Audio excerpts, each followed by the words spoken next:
Hello guys, today I'm going to show you how to prepare virtual private cloud in AWS, and we'll create three instances under this VPC, and we'll check the communication among three instances. Let's start with the VPC creation. So I have prepared 8-step process for creation of VPC. First one, create a VPC. Select the IP range. Second one, enable DNS hostnames on VPC.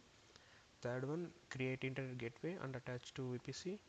Fourth one, create subnets for all three servers, that is web server, application server, DB server. Fifth step, use default group routing table and add subnets to it. Sixth step, subnet association.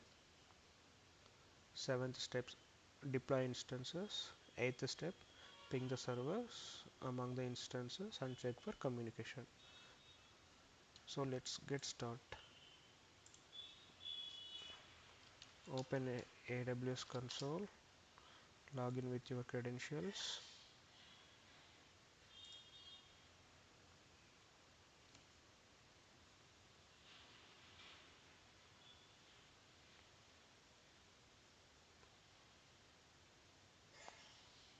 All these practice sessions what I'm preparing is for the people who already know about the concepts in AWS, like what is VPC, what is subnet, what is subnet association. So the people who knows about all these topics theoretically, they only can understand the practical sessions. Let me just log in with my credentials.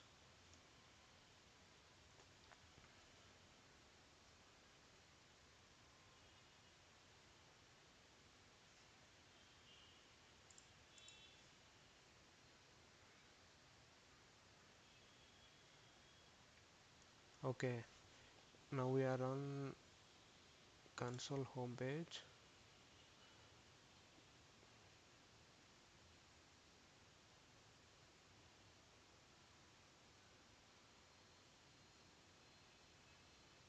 Right now I don't have any instances running in my account. Okay, so go to VPC, go to services and select VPC, right click, open in new tab. Our first step is create VPC and name it as desired VPC. IP range we need to select. Okay, go under VPC dashboard, go to your VPCs option. I have already one VPC created in my account. This was created earlier. So let me create a new VPC. We'll name it as desired VPC.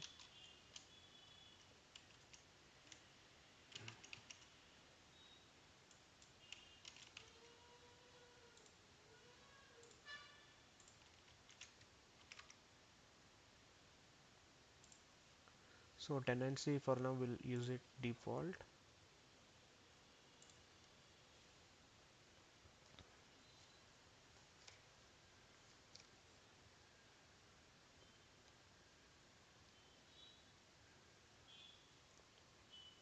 I have created VPC with name desire. So we need to enable DNS hostnames. What is this DNS hostnames? Let me explain. So whenever you create instance, you will be getting one public DNS name and public IP address. If you see in my previous practical sessions, whenever you have any EC2 instances running on your system, here in this part you can find public DNS name, public IP address. So for getting these two public DNS name, public IP address, we need to enable this option. If you don't enable that option, we won't get DNS host names. So we need to go and edit the DNS host names, select yes, save. Also check for the other option.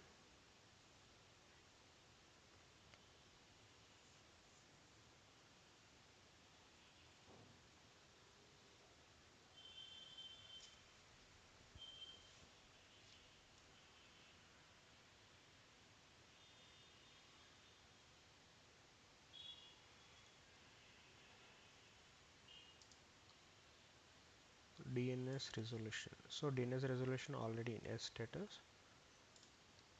Okay. So second step, create internet gateway.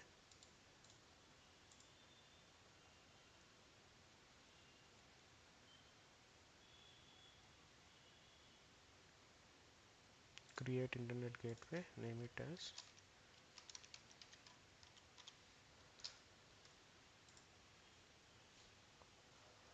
and attach this IGW, that is internet gateway, to VPC. So if you see here, you are getting only one VPC because there is only one VPC which is not associated with, which is not attached with internet gateway. That's the reason you will see only VPCs who are not attached with the IGW. Select desired VPC, attach it. Okay. So step 2 is completed, step 3 also completed. Now we need to create subnets. Go to subnets, create subnet. We need to create 3 subnets. Subnet is nothing but subnetwork. So if you have one big corporate network, under one corporate network you will have different subnetworks. For example, if you take any one organization, they will have their one LAN, corporate network. Under that they will have department wise subnetworks like finance, sales. So department wise they will have their own subnetwork. So here also we are creating subnetworks under VPC. So each subnetwork we will use it for creation of one server. Like web application, if you want to run on one server, we will assign one subnet to that server. If you want to save data in database server, we will assign one subnet to database server. If you want to run applications on server, we will assign one subnet to application server. Let's create web server. I will create these servers in different availability zones, so that we will have we will have continuity on the process. 1A, we need to select our VPC, desired VPC. Under desired VPC we are creating web server in 1A region.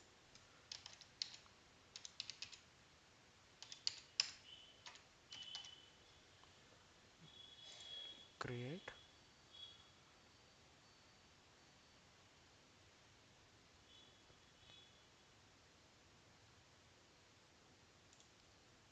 Like that we need to create 2 more servers.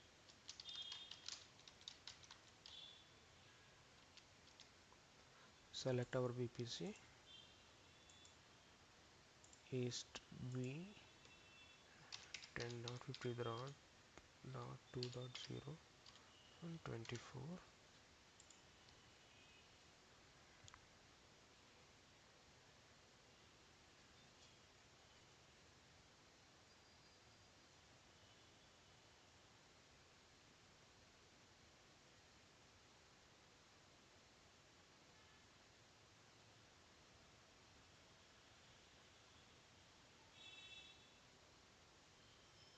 Let's create database server.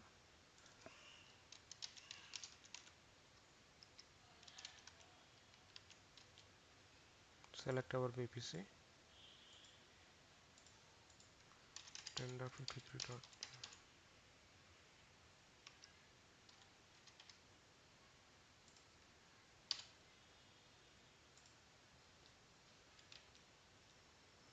So after creating subnets, we need to use the default routing table and add subnets to it. So we have created 3 subnets, and go to root tables. So by default, whenever you create any VPC, by default you will get one root table. If you see, I can see one root table with desired VPC. I will name it as desire routing table. Now go to routes. So we need to do subnet association in the root table. Edit, select all three subnets and save.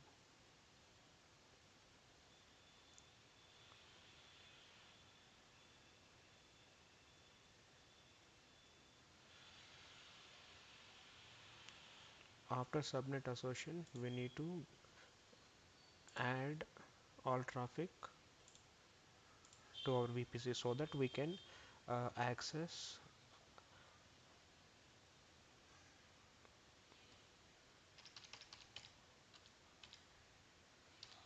all traffic. If you see, you can find out our IGW what we have created for desire. Select that IGW and save.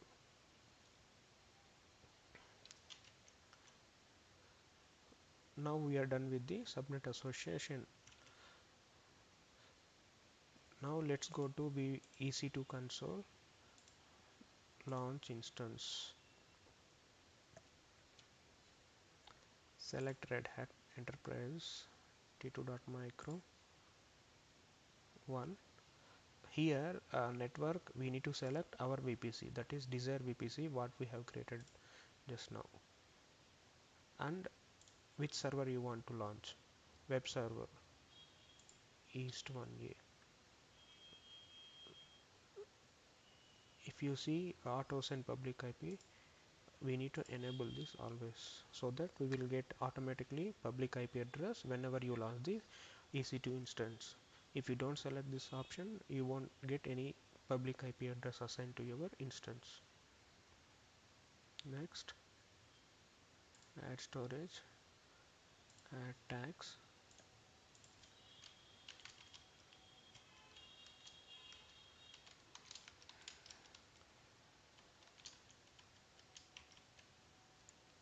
and web server 1A. So we are going to SSH on the instance, so SSH port already enabled, so we no need to do any security proofs. Review on launch, select the key pair, launch instance. So like this we need to create two more servers for application and database.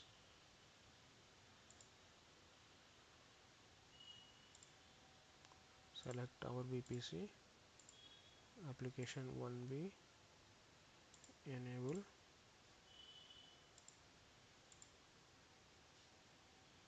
add tags,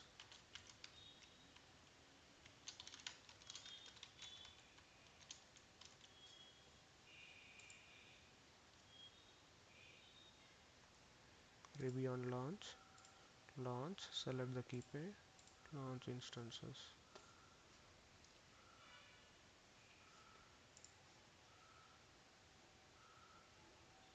Select and launch one more instances for database.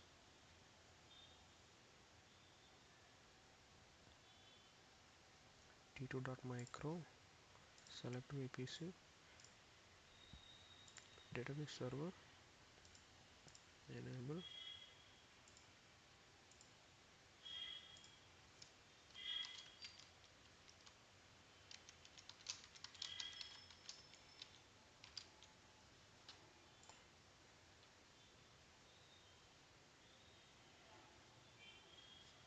review on launch, select key pair, launch instances. So now we are done with the creation of 3 EC2 instances. Let them come into running status.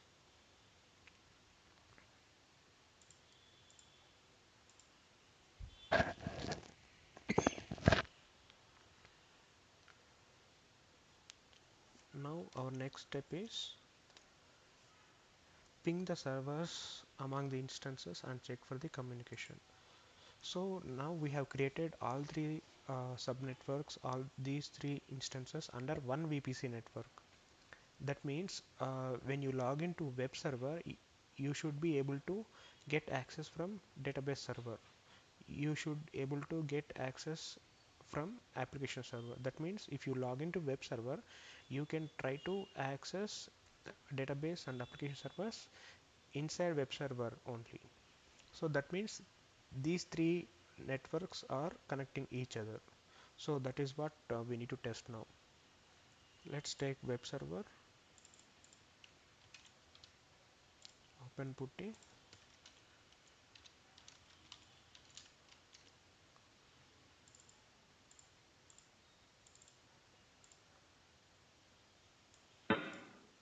Yes. Let me open database and application servers also.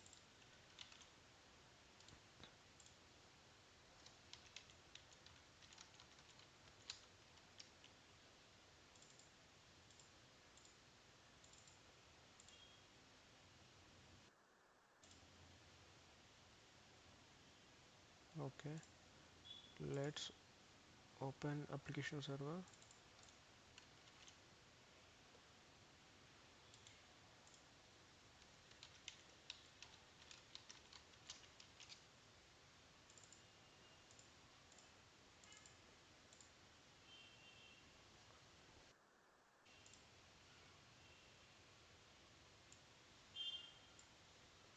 Okay, I have logged into all these three instances. Now we'll try to access web server from database and application servers.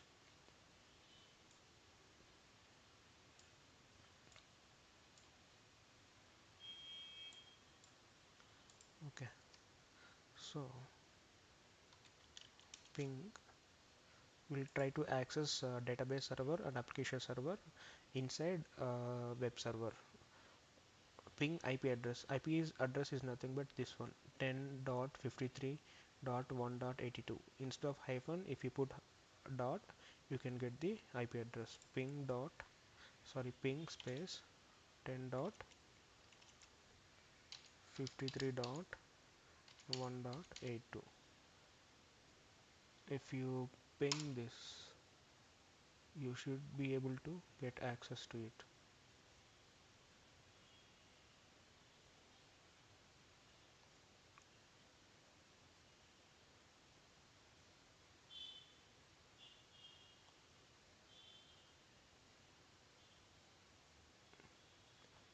It is not pinging.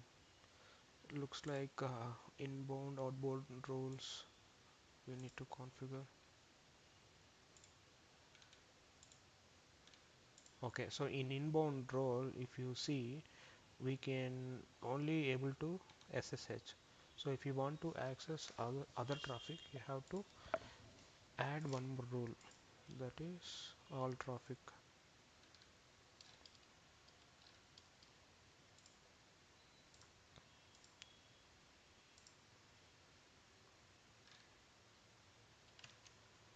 If you see, the server is pinging the DB server. If you see these lines, that means it is pinging the server, and it is able to access the server.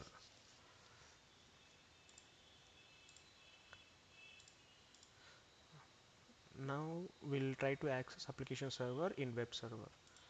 Do Control C, it will end.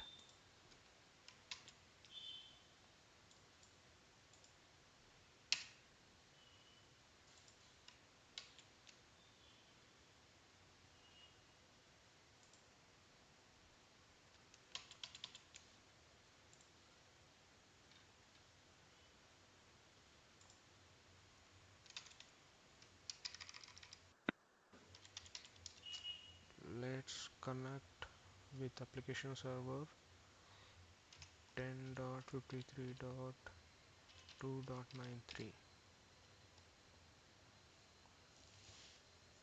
So here also we need to add that inbound. If you don't add that inbound rule, you won't be able to access the server. Let's try to add the inbound rule for database also.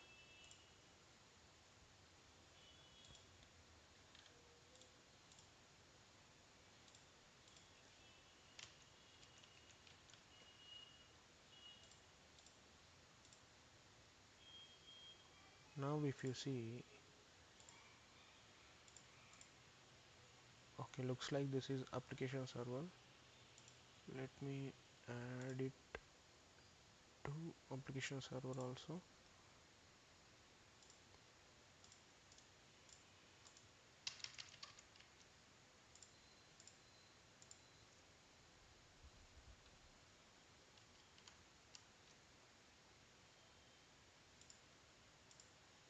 See,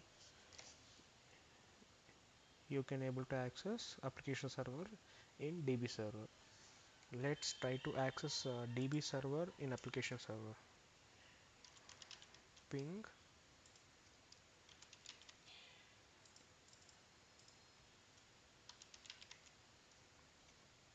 looks like it got, I did control C, so it got ended.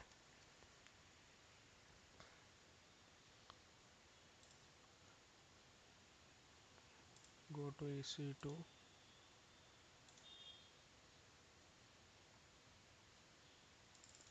In application server, we'll try to access DB server and web server.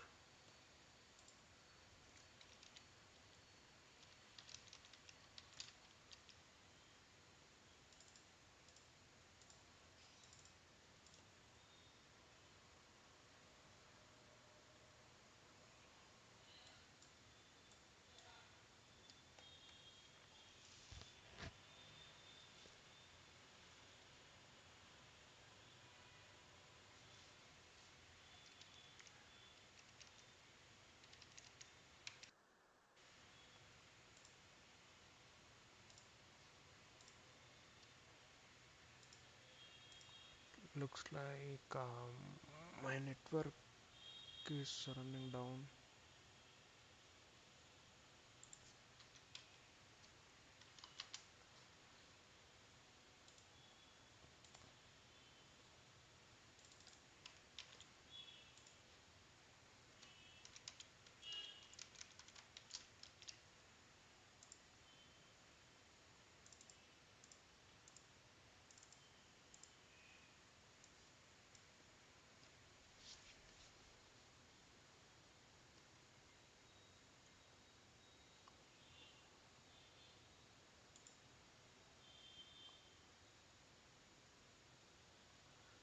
Now we have logged into web server. We'll try to access DB server and application server.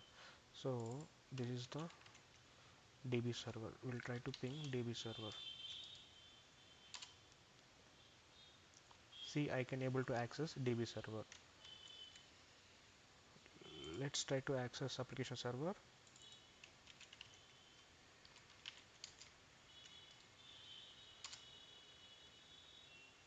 See, I can able to access application server as well. Now we'll try to log in DB server.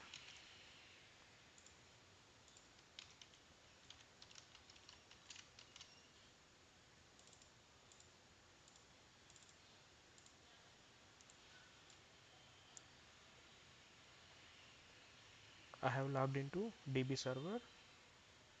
I will try to ping up web and application servers. We should be able to access them.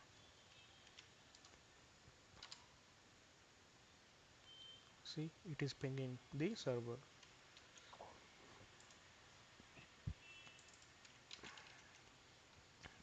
I will ping application server now. It is pinging successfully. So this is how you will create VPC. Under VPC you will create three different subnetworks, and we should test the communication among the servers, whether we can able to access these servers internally with each other. Thanks for watching my video. See you in next video. Bye.